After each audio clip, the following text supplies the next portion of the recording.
welcome to Caesar Promo. So we are sticking, I think most of these matches today are on the alt because I just want to hash out a few more energy gains and stuff like that on certain Pokemon, and I might not be running it, but I'm going to come up against it. You know, Melmetals are everywhere, so I'm running it to really remember how it goes. So Excadrill comes against Metagross. So we can get to the drill run. There's no point in trying to build up anything. We know it's not going to one-shot. Sometimes takes the shield, sometimes doesn't. People worry that Earthquake don't count maybe. So it's good for us. They're shielded and they come out with Swampert. So we're going to go straight to Dragonite because we can take the Hydro. Not going, even if they fire Earthquake, it would be funny. Because it'll be a really bad time to fire an Earthquake. There's no point in firing an Earthquake at Excadrill with an ELO. And I didn't catch the move as well, so that would have been almost hilarity. So we let the Hydros come through. Hydro Cannon. I always get confused between Pump and Cannon. Hydro Cannon, there we go, yeah. So we let these come through. It looks good now. And we'll see what they want to do. Are they going to use the shield? Because we know it's not going to take them out. But we kind of want both. We want the damage and the shield, if we're honest. I think I'm going to sneeze. It's definitely about to happen. But we actually get to almost farm this down. So no lag or anything. That is how that goes. We have to take another Hydro Cannon to the face. It's also all the chip damage. They do take quite a lot of damage to us. No movement for us, but we still took them down. So the lag is still there. So we're never going to make Hyper Beam. It's not going to happen. So I should have fired off the Dragon Claws to get some chip damage. That's what I should have done. The Dragon Claw, because I wasn't going to get to the second one. But it is what it is. I knew part of me was going for Hyper Beam. It was never going to happen, so that was a bad thinking about myself there. But we're okay. This drill run is either going to take the last shield or cause a lot of damage. It causes a lot of damage. So they come out with Kyogre in the back. So what we do is we make sure that we've got a drill run. We've got the drill run regardless. We've got 2 shields. So I don't have to shield anything it's going to do. Unless it's fire electric. If it fires thunder, maybe that would change the match around. I don't know. I mean, it's not going to do too much damage. It's definitely not going to one-shot me, and I'm going to take the first hit, whatever it is. Because I need to save Melmetal because we're doing chip damage. I'm super effective with the electric on the fast damage. And I actually got Hydro Pump, so it was definitely worth shielding that. I felt it. I was like, that's gone over. That's, you know, maybe I didn't want to see what the electric looked like on me, but I wasn't interested. It wasn't gonna happen. But we could take the last shield. Obviously they've got Hydro Pump. I'm assuming that's all they've got. It's literally Hydro Pump. So they can't get to another move before we can get to Rock Slide. But we put a backup plan. That's the idea. You put a backup plan just in case. And these backup plans seem to be working. Either I don't need them, or we seem to be taking the win con out of it. So GG's to them. Thank you very much for turning up. I do appreciate all my opponents. It's sort of learning curve. And if I hadn't been recording and playing with all of the community in the last year, 9 months, I wouldn't have got as far as I am at the moment. You know, so all right, I'm not rocking 2 4s, 2 5s, but I've definitely learned how to land ace out from the start, from starting ELO, landing a 5 now after hitting rank 20, and I've got ace. So I've definitely improved from hitting 16, 1700s. But yeah, got to be careful. You know, we don't really know how the system really works. We go as best we can. We see the averages, and even the top players don't really understand the ELO system. But that's not what we're here to talk about. So I'm not going to let an earth power through. There's a Dragon Claw, I cry. Sand Tomb, Sand Tombs always make me feel a bit upset blocking. So we've done exactly the same again. We have built up to drill run and we swapped out, which is a bad play. Basically, it's a bad play. I need to stop doing it. So if a water Pokemon comes out, I need to just save Excadrill in most situations. It's worked in my favour maybe twice. I've had Excadrill sat there dead, but with a move. So I think it's situational. Depending on what you see, you know, what is the switch? You know, if it is a Kyogre, then it's going to eat you alive. What do they switch from? How much life do we need on Excadrill to be able to combat what's there? You know, if I know that I can comfortably take shields from switch, then I'm probably more likely to burn Excadrill's life to get them moving. which you can see Kaale isn't going to put up to, against the Dragonite. We can actually chip it down. And then we've got double Dragon Claw, so we're firing them. Obviously we're not, we're I think 1 under there, maybe 2, let's look now. So we get the shield, 1, and 1.5. 1.5, so they took us down. If we were half, we would have been able to make it. But obviously we've got that shield, so now here comes the drill run. So in this instance, it feels like it was a good play to do that. We get the drill run, causes lots of damage. I don't feel I'm surviving anything here because on the count, they had 1.5, bang, ready to take us out. To the sand team. Boop. And then Melmetal finds, okay, so this is a loss, I think, yes. Because I can't chip this down, can't do it. One of the only things that can't manhandle Mewtwo, actually. A lot of things it can. Mewtwo is very fragile, especially without shields. So I played right into their trap on this one. And I fell into their trap, so GG's to me. I'll thank myself for turning up. Obviously they had the win. Again, so burning Excadrill out probably was not the best idea. If I didn't burn Excadrill out, maybe I could get a few more fast moves in. Maybe I might have been able to land a drill run on here before we saw anything from Mewtwo. But as you can tell now, I'm not actually going to make this move. That lag there, there's some kind of disconnection between moves and putting us up to 2 turns behind the whole game sometimes. But yeah, that lag there, I knew that was their move. I knew that it was coming through, so GG's to me. Not bad, not bad. Again, as I say, it's all a learning curve, so kind of sometimes I'll do a stupid play or a silly play and look at it and kind of think, why did I do that? And then I'm like, well, because I'm learning and I want to see what happens, how much damage I can take. Yveltal has been a good one, I'll be breaking down some of them later actually. So Dragonite in the lead, which is always a lot of fun for Excadrill. Do have to watch out for the outrage because it does cause a lot of damage. But if I can build up to a drill run and hit a rock slide, I think it's 2. If it's over 2 rock slides, then it's an outrage. We'll look at the counts in a minute actually. But we catch the shield, which is great. They're not switching out, so we're gonna let it through. It's gonna be a Dragon Claw. And these damage outputs for Master, it's getting used to them. Like if you like, now I know that Melmetal will take an Earth Power, but it won't take an Earthquake. You know. These things come with practice, and you have to keep plugging it, otherwise you're going to forget, and then you fall out of meta lines and things like that, and it hurts gameplay. But we find the Garchomp, so we build up to the rock slide and get out. Yeah, okay, cool. So we go straight to the Dragonite. And we let it get the little energy, but it's because I felt that I needed the move there, because then when it come back out on the lead, got it straight away. So although Excadrill is looking pretty bad and we gave energy, I still think it was the best play. We get those dragon claws off. Dragonite versus Garchomp. Obviously Dragonite's the first real dragon that was in, wasn't it, in PvP, that I think. So we get there, maybe Chip was lag induced there, so they weren't able to get anything on us. So I want to land Hyper Beam. That's what I want to do. I know that I'm not going to get one shot by its rock slide. But I shield anyway. I think it's because I want to make sure I can get to the Hyper Beam here. So they've got no shield. So I'm going to have to take, as you can see, I'm not got enough energy. Or 1 under, as you can see there. They're going to fire rock slide. That's where I should have blocked now. Again, so there's 2 blocking instances. Sometimes you get scared, sometimes you're a bit worried, sometimes you forget about what's in the front. Do I still need that shield? Do it, and you know, like those bits are so easy to forget sometimes. You think if you forgot that you wouldn't shield.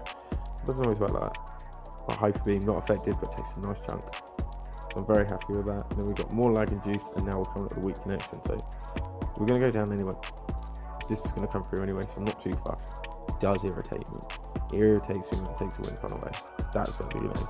That's why I'm playing a lot of my ult at the moment. Because if it does take the win con, then I'm not too fussed. So we've been caught. They're able to switch. And they caught us with the Garchomp, I think it was. Which is kind of fine for us. No. It's the Dragonite. That's right. Okay, so this is the Dragonite Melmetal core. So we're both rocking the same thing. So I don't believe many other people are going to be running Hyper Beam. So I've got nothing to worry about in this matchup. Completely Dragon Claws take me down. I think what I should have done as well, because it's a switch, is build up to 2 rock slides, take where it's going to fire, and then land 1.5 rock slides, because you underpowered the last one, didn't you? It's got no shields, it's got nothing to block or con out the way. Those Dragon Claws just can't. Okay, so I've looked at what's happening and I've decided that regardless I can go for the chip. Even if they can fire, they're still going to survive, so I can go for the chip. And chip it down with the electric, aim for the flying side. But obviously the Dragon side actually stopped it from taking so much damage, which is quite good. It's good when you're running it. And obviously, we find Melmetal. It was a Melmetal, ready and waiting in the back. And my superpower boot. So that was really good for us. We used to turn up. That's a really good match.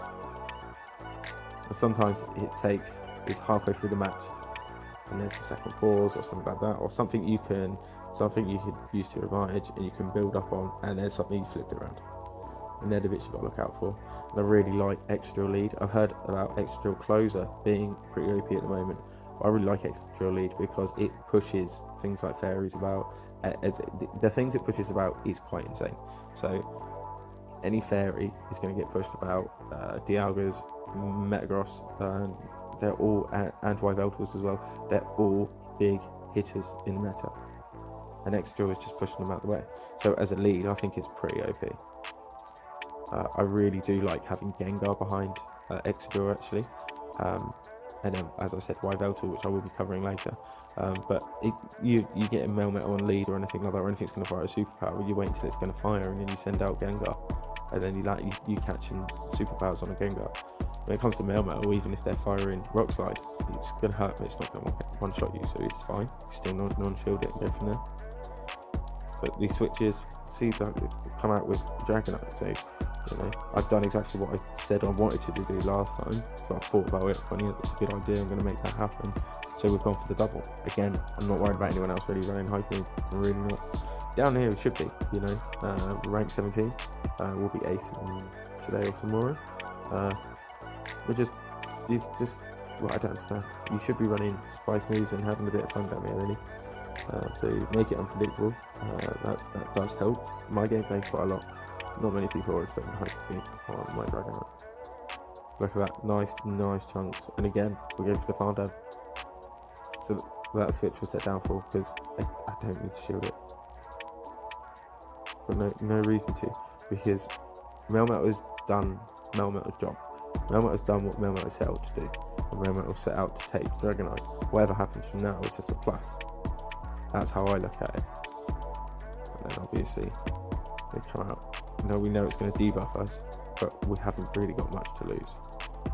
I'm pretty sure Excadrill's loaded in the back, and even 2 of these will do a nice amount of damage. As I said, this is all added extra, so we can take the debuff and not worry. It's not a problem. And we're almost on them, and they switched out. They've gone to a Mewtwo, and we can get to a Rock Slide. That's extra damage on top of what we've already done. We then get to a Rock Slide and hit this Mewtwo before they do their side strike. It's only chip damage, but that switch gives us an advantage. We get to, I think I do shield now, because these side strikes, although they're not very effective, they do hit hard. Oh, I'm very worried. That might have been close to putting me out, so I'm not looking for 2 shield flexes. When they happen, they happen. I love it when they happen, but I'm not looking for them. That's not something I'm looking for. There we go, so look at that. 2, 3, and 4. So obviously they were moved under. We were able to farm them down. We got a shield, and the next Excadrill just sat here ready and waiting to fire. Definitely gonna sneeze that. Meteor Mash, although it's not effective, it would have been a nice chunk of life. It would take one bit of lag to take it out. And yeah, okay, we would have killed in the end, but I'm not about that life. These are really good matches. We're coming up into a 200th match will be soon. 3-4 days? I don't know, we'll see. It's the old account, so we pick up some steam, we go for a couple of days, and then sometimes we drop it off for a week. We're not really fussed about ELO on this one. We're just fussed about training, and I feel that a lot of training needs to be had, so like this matchup. This is really interesting. So this is the first time I've had Master League Snorlax versus Excadrill. When it comes to Ultra League, it's essentially you're gonna do a lot more damage because you don't have as much bulk on your Snorlax. But Snorlax is a very bulky creature. Doesn't even do half. Was that a third? It's a third of life gone. So now I've got. Well, I can fire 2 of these because I'm smelling an Earthquake. I'm like, it's going to be Earthquake because I'm thinking Earthquake or Skull Bash for Master on my Shadow. So we're kind of looking like I've got to sack Excadrill now because they've not used the shield. They're not worried. They've done this a couple of times. They kind of know what they're doing, so they're definitely going to Earthquakers. Perfect. Earthquake is a far better choice over Super Power because they would have been dead underwater from here. But they're dead underwater with us getting farm energy, so we got to farm them slightly. It was kind of perfect. So we sacrificed for the farm. We're not going to get it. It's just not going to happen. I think I let the side strike through here, which is the right play, but it's very scary. They've used their shield as well. So I worry. I'm like, well, Psychic can fly. A Psychic isn't going to take out Flying and Dragon that much. Like, there's still a lot of life gone. And obviously, they come out. Now, we did that. We put ourselves in deficit because we should have just fired. As a Dragon type Pokemon, we definitely would have cost some chip at least. But it means we need to fire Rock Slides. Aim for the Dragon side with the rocks, because the water side isn't going to take much damage from it. Obviously, that's not down to us. It is what it is. So far better off firing rocks than firing the Super Power, because the rocks aren't going to give us. We'll throw some pebbles in its eye. Throw pebbles in Palkia's eye, because it's not going to get a debuff. So that's the idea. And obviously, but that huge amount of electricity there is exactly what we're looking for. Just not all in one succession. All little bits as they're meant to come. That'll be lovely. So it's the fast move pressure, that's what we're looking for here. I probably do block up. Yeah. Again, Axel's not going to take us out, but it is going to put us pretty damn close to dead. And I feel we're just seeing we've used both. Yep, so both their shields gone. So I need to hit this rock slide. There's no farming necessary.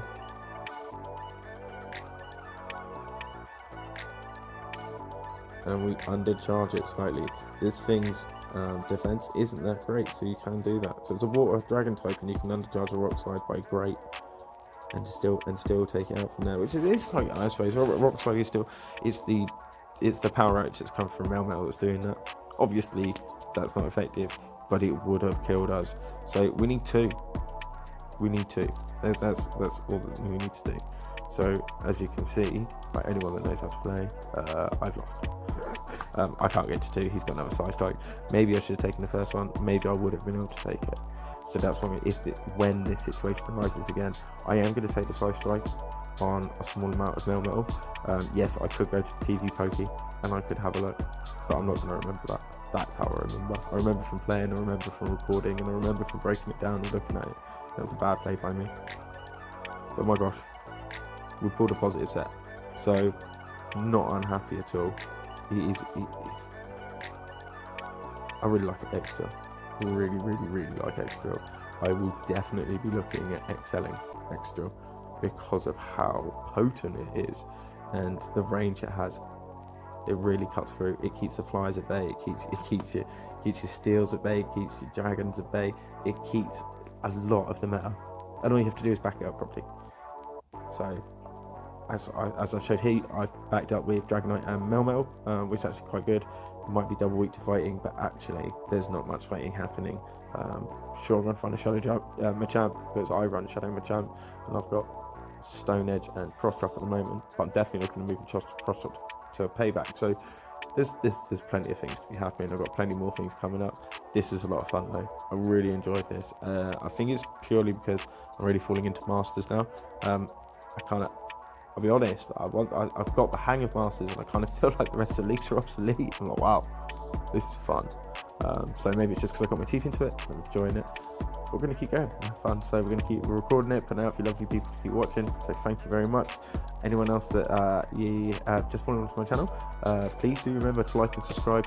Keep up to date, see what's going on. We've got plenty of Shadow Madness, we've got plenty of Stealth Madness, and just general madness. This game's a lot of fun when it works properly.